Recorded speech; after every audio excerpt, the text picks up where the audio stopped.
জনাব ফজলুর রহমান, অ্যাডভোকেট ফজলুর রহমান বিএনপির একজন নেতা।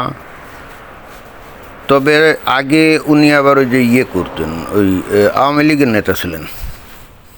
মানে কী কারণে জানি আওয়ামী লীগ থেকে উনি আওয়ামী লীগ থেকে সরে গিয়ে তারপরে যে বিএনপি নেতা হয়েছেন। তো উনি এই মুক্তিযুদ্ধ নিয়ে অনেক কথাটা বলেন, নিজেকে একজন মুক্তিযোদ্ধা পরিচয়ও দেন এবং মুক্তিযুদ্ধের পক্ষে অনেক কথাটা বলেন। এবং উনি কিন্তু ওই যে অন্তর্বর্তীকালীন সরকার, ওই যে ইউনূসের সরকারের সময় যখন একের পর এক মুক্তিযুদ্ধের যাবতীয় স্মৃতিচিহ্ন ভেঙে ফেলা হচ্ছিল, ধ্বংস করা হচ্ছিল, তখনও কিন্তু এটার এগেনস্টে উনি প্রতিবাদ করছিলেন। এবং ইন্টারেস্টিং ব্যাপার হচ্ছে, এগুলো করতে গিয়ে বিএনপি নামক দলটা তাকে কিন্তু 3 মাসের জন্য মনে হয় যে তার সদস্যপদ স্থগিত করছিল। কি অদ্ভুত ব্যাপার, তাই না?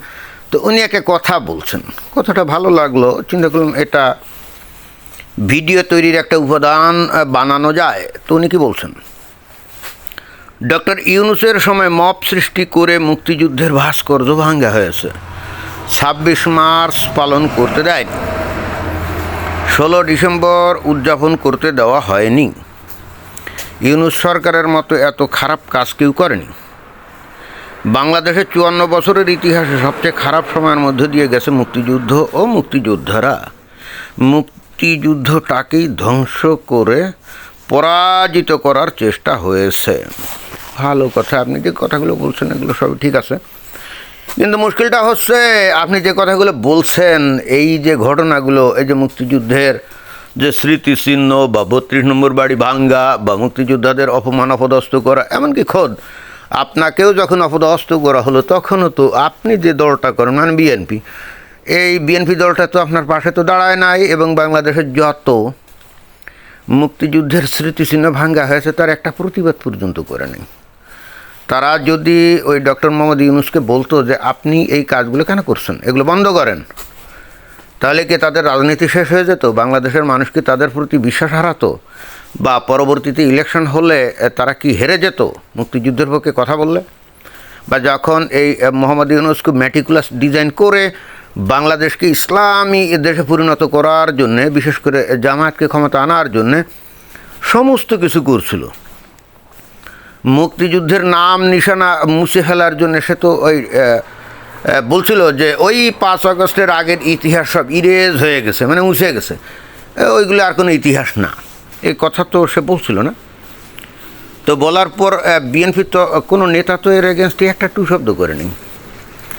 এবং মুক্তিযুদ্ধের যাবতীয় যা কিছু ধ্বংস টংস করা হচ্ছিল তখন তো এই বিএনপির কোনো লোকজনই একটা টু শব্দ করেনি।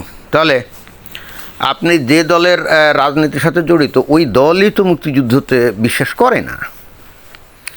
এবং সেই সময় আমি যদি ধরে নেই যে কৌশল হিসাবে তারা তখন এইগুলো কোনো কিছু বলে নাই, যদি বলতো তাহলে একটা ঝামেলা তৈরি করে ইলেকশন হয়তো পিছায় দিতে পারতো মোহাম্মদ ইউনূস। এবং তাদের যে ওই দুষ্ট চরিত্রের লোকগুলো যারা নাকি তখন বাংলাদেশে দাবড়ে বেড়াচ্ছিল, হয়তো তারাও মোহাম্মদ ইউনূসকে চাপটাপ দিয়ে ইলেকশন পিছায় দেওয়ার ধান্দা করতো। এই জন্যে বিএনপি হয়তো ধৈর্য ধরে চুপ করেছিল। আমি যদি তর্কের খাতিরে ধরে নিই, এটাই ছিল তাদের কৌশল, যে ইটস ওকে, আপাতত চুপচাপ থাকি, তাড়াতাড়ি ইলেকশনটা দাও বাবা, পরে ক্ষমতায় গেলে সব ঠিকঠাক করবো। কিন্তু পরবর্তীতে আমরা কি দেখলাম, ইলেকশন হয়ে গেছে, 1.5 মাসের উপরে বিএনপি ক্ষমতায়, তাই না? এই ইউনূস সরকার সে তো একটা অবৈধ সরকার ছিল, সে এই যে আওয়ামী লীগের ওপরে কি কার্যক্রম স্থগিত করার নির্দেশ দিয়ে গেছে। তো এইটা কি করে এখনও বিএনপি চালু রাখছে? এইটা এখনও বিএনপি কী করে চালু রাখতে পারে? বিএনপি যদি গণতন্ত্রে বিশ্বাস করে, স্বাধীনতায় বিশ্বাস করে, মুক্তিযুদ্ধে বিশ্বাস করে, তাহলে এই বিএনপির লোকজনরা কি জানে না যে এই বাংলাদেশ স্বাধীনতা হওয়ার পিছনে এ আওয়ামী লীগের একমাত্র অবদান? আওয়ামী লীগ যদি না থাকতো বাংলাদেশে, তাহলে বাংলাদেশ স্বাধীন হতো না। এখন আপনারা পূর্ব পাকিস্তানের ওই অংশ থাকতেন এবং ওই পাকিস্তানের অসভ্য বর্বরগুলোর দাসী হিসাবে আপনারা ব্যবহৃত হতেন। এটা কি ঠিক না? তো বিএনপি ক্ষমতায় গিয়ে এই যে এই আওয়ামী লীগের ওপরে যে স্থগিতাদেশ, তারা তো বাতিল করে নেই। অথচ এই আওয়ামী লীগ কি কখনো কোনো দিনও বিএনপিকে নিষেধাজ্ঞা দিবে বা তাদের কার্যক্রম বন্ধ করবে এই ধরনের কোনো কথাবার্তা কোনো দিন তারা বলছে না, বলেনি।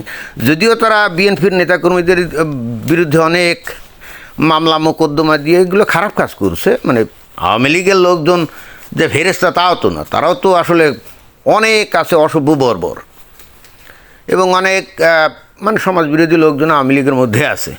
কিন্তু তারপরও তারা কিন্তু এই বিএনপিকে কিন্তু নিষিদ্ধ টিষিদ্ধ কোনো দিন করেনি, করার কথাও কোনো দিন বলেনি, চিন্তাও করেনি।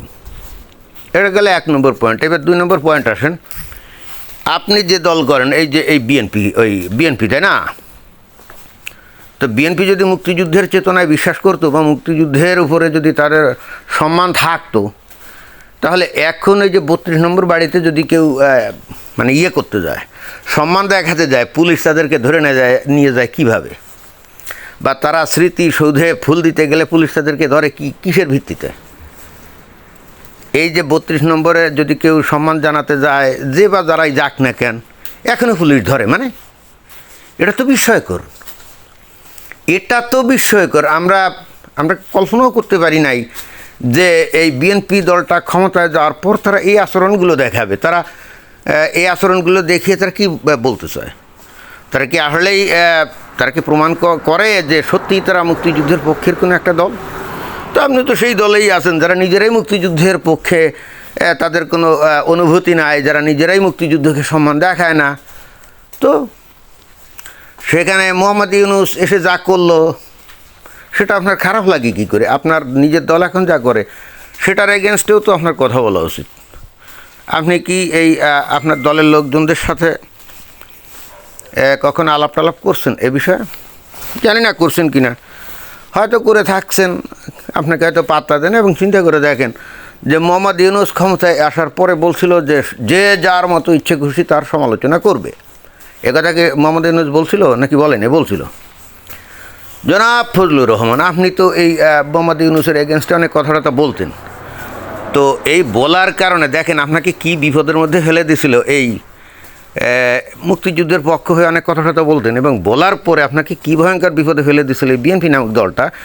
আপনাকে পার্টি থেকে সাময়িক কিন্তু বরখাস্ত করছিল, কি করে নাই? করে আপনাকে মবের সম্মুখে ঠেলে দিছিল না। আপনি যে এখনও বেঁচে আছেন এটাই তো বেশি।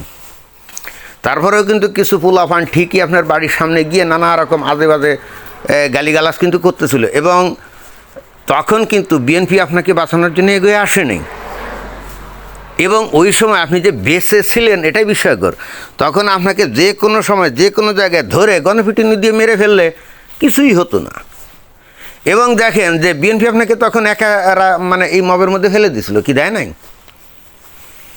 সুতরাং আপনি একা একা এই সমস্ত মুক্তিযুদ্ধের চেতনা নিয়ে বসে থাকলে তো হবে না। গোটা বাংলাদেশের মানুষ আসলে এখানে মুক্তিযুদ্ধের চেতনা নিয়ে ভাবে না। তার কারণ হলো তারা কট্টর মুমিন মুসলমান হয়ে গেছে, তৌহিদি জনতা হয়ে গেছে। তারা বাংলাদেশে প্রকৃত অর্থে এখন ইসলামী শাসন চায়। আর ইসলামী শাসন যদি চাইতে হয় তখন তাদের মধ্য থেকে মুক্তিযুদ্ধের চেতনা অটোমেটিক্যালি অবলুপ্ত হয়ে যায়। তা যদি না হয়, এই যে যারা নাকি মুক্তিযোদ্ধা ছিল তারা কীভাবে জামাত ইসলামে যোগ দেয়? আমরা তো দেখলাম যে যারা নাকি মুক্তিযুদ্ধ ছিল এক সময়, তারা তো দিব্যি জামাত ইসলামে যোগ দিয়ে তাদের সাথে রাজনীতি করে, তাই না? তো এইগুলো বাদ দেন। আমার মনে হয় যে বাংলাদেশের গতি যা হওয়ার তা হয়ে গেছে। বাংলাদেশের আর কোনো ভবিষ্যৎ আছে বলে অন্তত আমার তা মনে হয় না। এটাই ছিল বক্তব্য। ধন্যবাদ।